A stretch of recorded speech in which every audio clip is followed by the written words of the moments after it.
I was reading this book because I was trying to learn about ADHD for my son.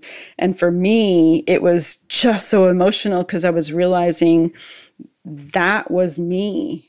I had struggled with all these things in school, and that's why I didn't like being in school. The report cards were, she's a sweet girl, she needs to work harder. I always felt smart, but I always felt like something wasn't really working.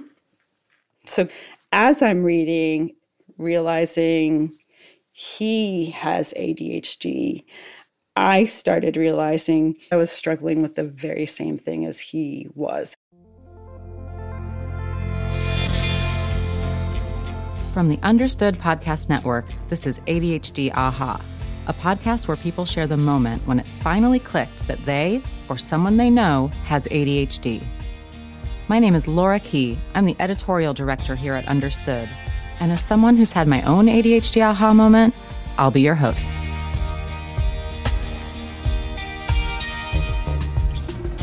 I'm here today with Michelle Lassiter. Michelle is a bilingual speech-language pathologist who's lived in many places, including Mexico, Venezuela, and Puerto Rico. Michelle has ADHD, and so does her son, Aiden. She also happens to be one of my colleagues here at Understood. I'm so grateful to work with her, and I'm so grateful that she's here today. Hi, Michelle. Hi, Laura. Thank you so much for that sweet introduction. Can you tell me about Aiden? What was he like growing up? Oh, so Aiden has always had just a huge personality, a huge presence. I remember coming home from the hospital with him and my mom saying, "Oh my gosh, this child is a live wire," because his presence filled the room from the moment he was born.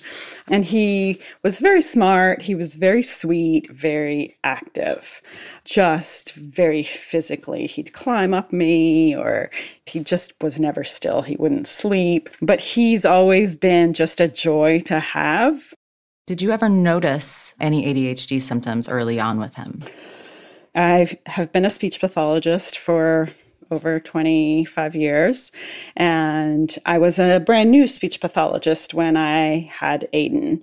He was always extremely active, but it wasn't till about 18 months. I just felt like something was not right. And he was talking, but he wasn't using language, putting words together. I noticed he didn't have any interest in sitting down with a book.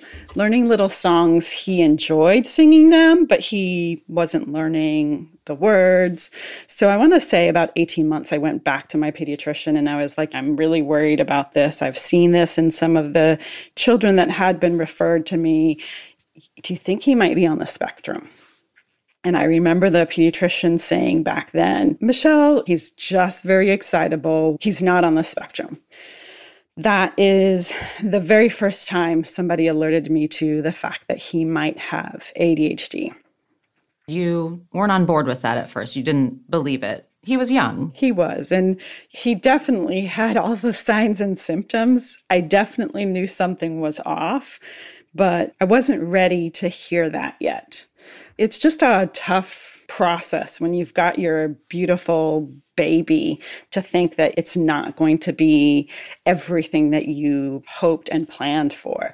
And as a new parent, it's definitely a daunting journey not to know. I'm seeing some things, they're raising concerns. Is this typical? I think that's really where I was still. And then later in preschool, you started to notice more of what your doctor, it was Dr. Vasquez, what Dr. Vasquez was noticing. Yes. At that point in time, we had moved to Puerto Rico. We put him in a bilingual school. His preschool teacher started telling us he really doesn't like to color within the lines, and he doesn't grasp his crayon well, and he can't sit still. You really need to have him evaluated by an OT. An OT being an occupational therapist. An occupational therapist. That's absolutely right. Mm-hmm. And at that time, the occupational therapist had told us, his pencil grip isn't great. He'd much rather be outside riding a bike. I mean, he definitely just doesn't have the attention to sit down and dedicate to this. So she felt like a lot of his fine motor skills were being impacted because he preferred doing gross motor things outside. And for him, it was a chore to sit and try to do these small, fine motor movements. So we moved forward to kindergarten at that school. And that's the first time a teacher had approached us and said, I have 20 students in this classroom, and Aiden is probably the smartest in this class. Mm-hmm. But if I take him aside, I can teach him anything and he grasps it. When there's 19 other kids in the classroom, he just can't sit still enough to pay attention. Everything distracts him. So that was really the first time we had to think about, okay, clearly intelligence isn't an issue, but he's definitely struggling to pay attention. And how were you feeling about all of that during that time? It was clearly something he didn't have control over. As a parent, it was heartbreaking just because we knew how friendly and sorry, he just wanted to be liked. He just wanted to please. That's all he wanted. And you could tell, and it just wasn't working. And he couldn't figure out what he was doing wrong. So it was, as a parent, I'm sorry. It is emotional. No. Just because you see your child struggling and you know that his intentions are to be loved, but something was getting in the way of that. Do you think, Michelle, that he was aware that something was getting in the way of that? Could he express it at all? He couldn't. And what we decided to do, Laura, that was around the time that we moved back stateside. And we decided, well, let's hold him back a year. We know that he's very smart. Maybe if we give him a year to mature, maybe that will help. So what we did was when we moved, we put him back in preschool for that half a year. And that made him very aware. So he was very, very aware of, wait a minute, I was in kindergarten over there, and now I'm back in preschool.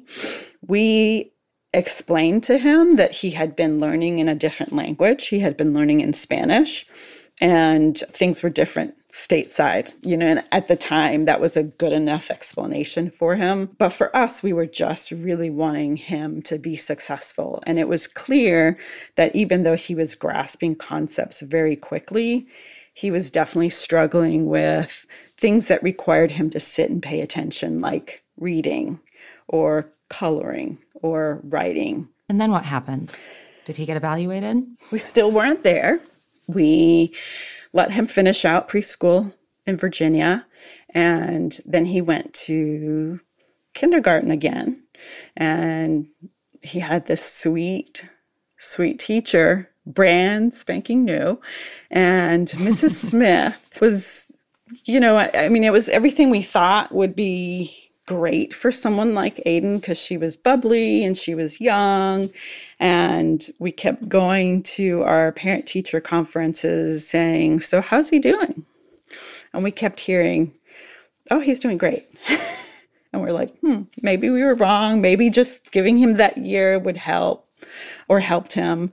And we'd keep going to our parent-teacher conferences asking, hey, tell us what's going on with Aiden. Oh, no, he's doing great. He's so smart. He's the smartest one here in the classroom. He knows everything he needs to know.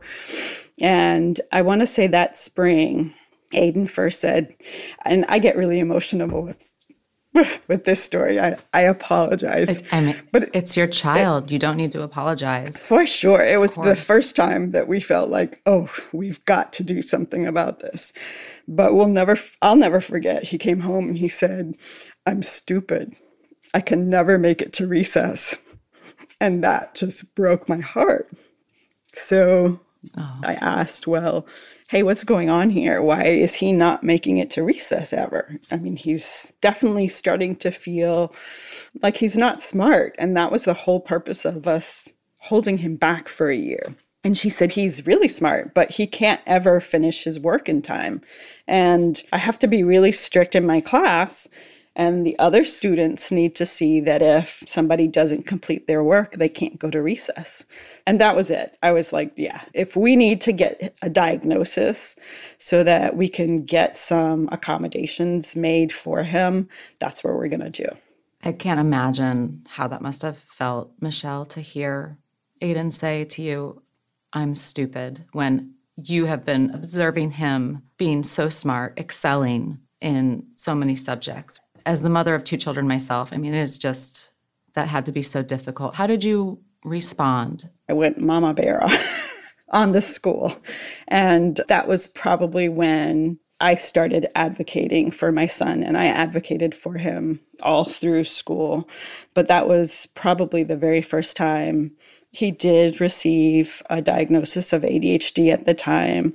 And we sat down with the principal and said, listen, this is not okay.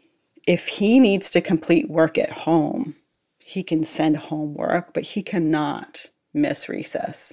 Quite on the contrary, somebody like Aiden absolutely needs recess, and he does better with recess. Right. That brain break, that, release of energy. Oh, absolutely.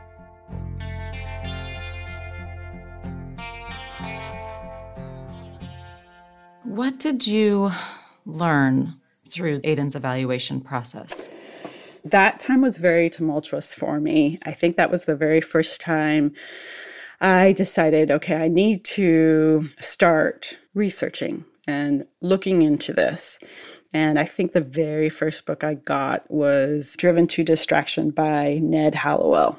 And for me, it was very emotional because as I was reading it, I could clearly see that Aiden definitely fit the profile, but I could see that I had lots of those struggles throughout my own life. I had never done well in school. I was a mediocre student at best. The report cards starting in first grade were, she's a sweet girl. She needs to work harder. She needs to complete her homework. She needs to pay more attention, or she needs to dedicate herself a little bit more to class. I always felt smart, but I always felt like something wasn't really working. So as I'm reading this book, realizing he has ADHD, I started realizing I was struggling with the very same thing as he was. I wasn't hyper. I do remember my mom saying that I wouldn't sleep like him. But I was very reserved. I was very quiet. So I didn't stick out that much in class. But yeah, that was definitely my aha moment. I realized there was a name for what I had felt in school. And that's why I had always been successfully unsuccessful. It just had never clicked. I mean, learning disabilities and ADHD back when I was growing up was just never spoken about, especially in Latin communities. There's very little awareness. So for me, it was extra emotional going through this process because I was going through it as a parent, but I was also mourning myself and realizing that I could have had support, and at the same time realizing that, I had done something just out of pure resilience. I knew something wasn't right, and I just figured I couldn't give up. So it was a tough time for sure. Growing up, did your parents notice you struggling like this? My mom was in education. So when I was going through this, I went back and I chatted with her, and I did ask her, hey, did you not notice that this was going on? She basically just said, I just didn't have very high expectations. I just didn't think that you were the smartest child in your class. Kind of something to that effect. And I Mom, forgive me. But I mean, she just thought that I wasn't that smart, I guess. And I think that's what opened my eyes to the cultural lack of awareness for learning and attention differences, and just how we handle it. We just attribute it to, well, they're not that smart, or maybe they are lazy. There's a lot of stigma involved with it. And there's a lot of shame. And it's just not something that is spoken about, Laura, in the Hispanic culture. It's just not the awareness that we have. Yeah, and this is not about judgment of people noticing or not noticing. That's actually why we're here talking about the things that you notice both in yourself and in Aiden. It took me 30 years, right? It took everyone I talked to on this podcast. There was a long period of time during which they were confused, or the people around them were confused. And I think you're right, because there is a lot of shame, and it can be baffling sometimes. I'm hearing this thread in your story about Aiden, who obviously is extremely intelligent, but thought he was stupid. And he's not stupid. You worrying about being perceived that way, and even potentially being perceived that way in your own family, for better or worse. Now, you were diagnosed 5 years ago, is that right? That's correct. So we know that ADHD tends to run in families. A child with ADHD has a 1 in 4 chance of having at least one parent who has it. Do you ever notice signs of ADHD in your mom, for instance? Have you? Oh, for sure. In both of my parents. So my mom, she was always a very high achiever. She definitely struggled to keep things organized. And even though she was definitely never diagnosed with anything, I do find she gets easily distracted and is forgetful. I didn't realize these symptoms until I started researching them in myself. My dad, on the other hand, was very much like Aiden. Just brilliant. He knew 5 languages, and he studied business because he felt like he had to support a family, but he hated it. And he was just very much, if there had been anyone that would have for sure received a diagnosis, I think it would have been him.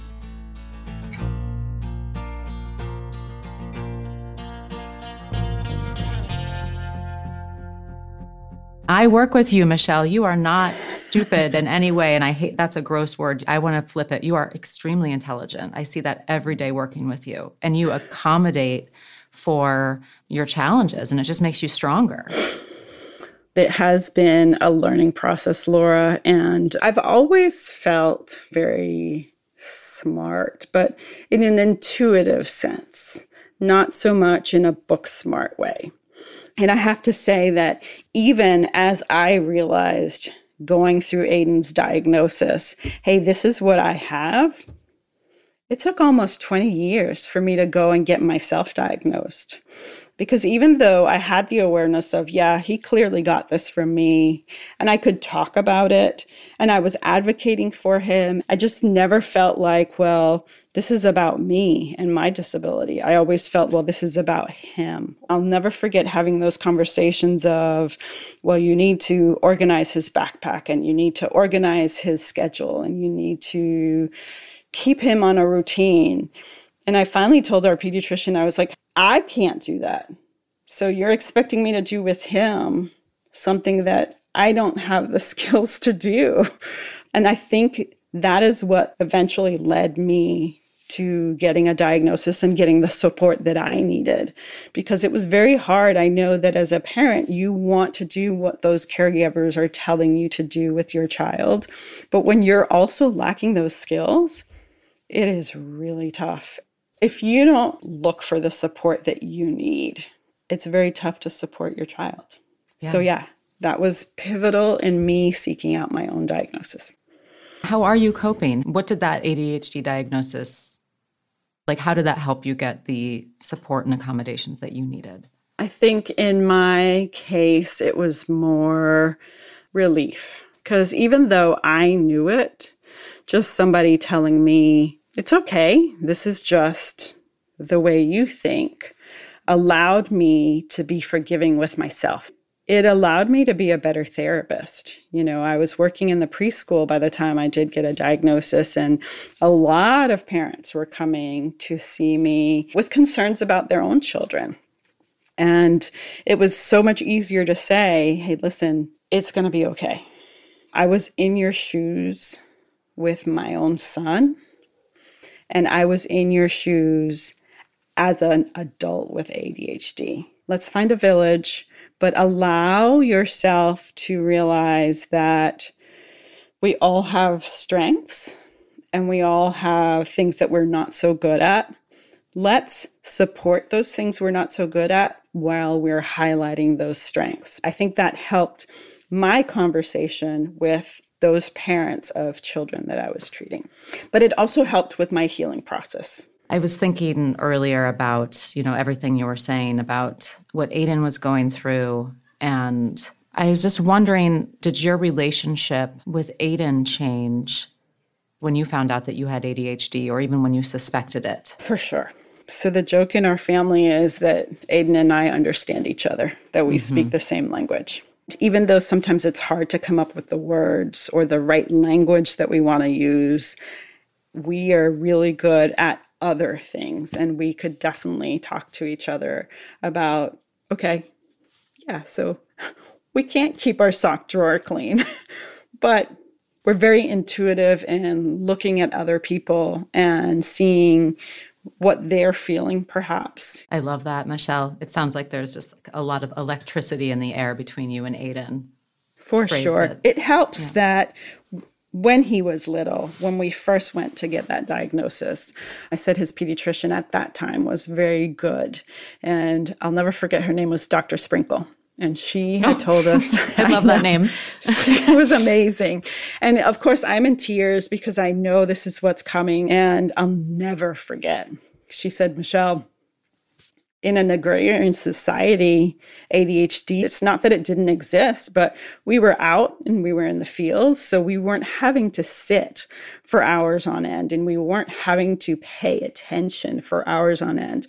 So it wasn't a thing, but your child lives in this world and he is being judged by others in this world. And I remember her saying the side effects of medication are short term.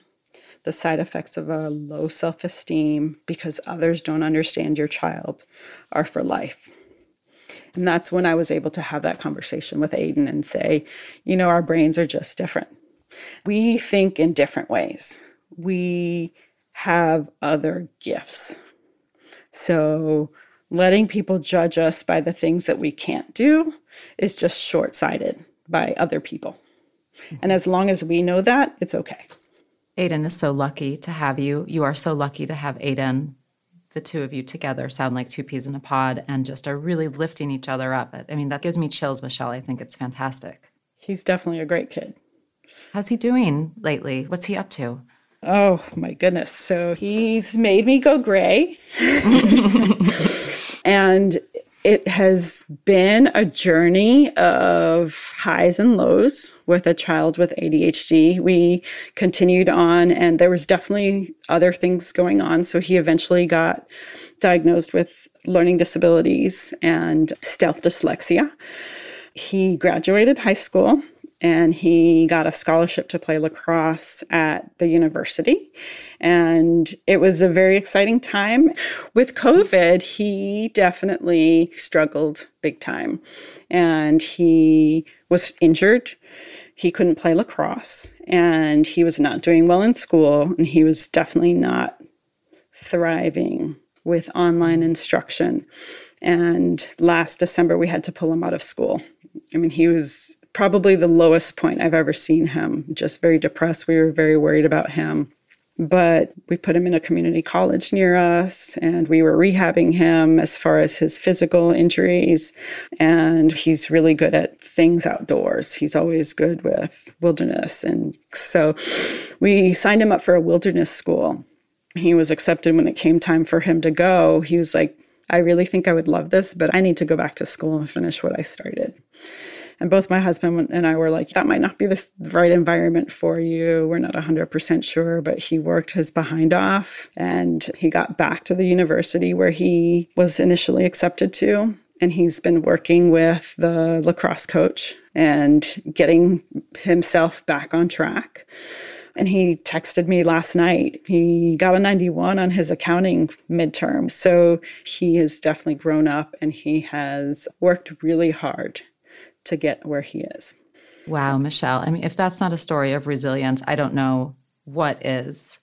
It's amazing to watch. He's definitely my hero. He's not the perfect child, but he's definitely perfect for us. Michelle, thank you so, so much for being here. I know you from working with you. I see you in action. You do such great work for Understood. But talking with you, hearing your story, hearing about Aiden, I just feel even more deeply connected to you now. So thank you so much for being here. The pleasure's all mine. Thank you so much for having me, Laura.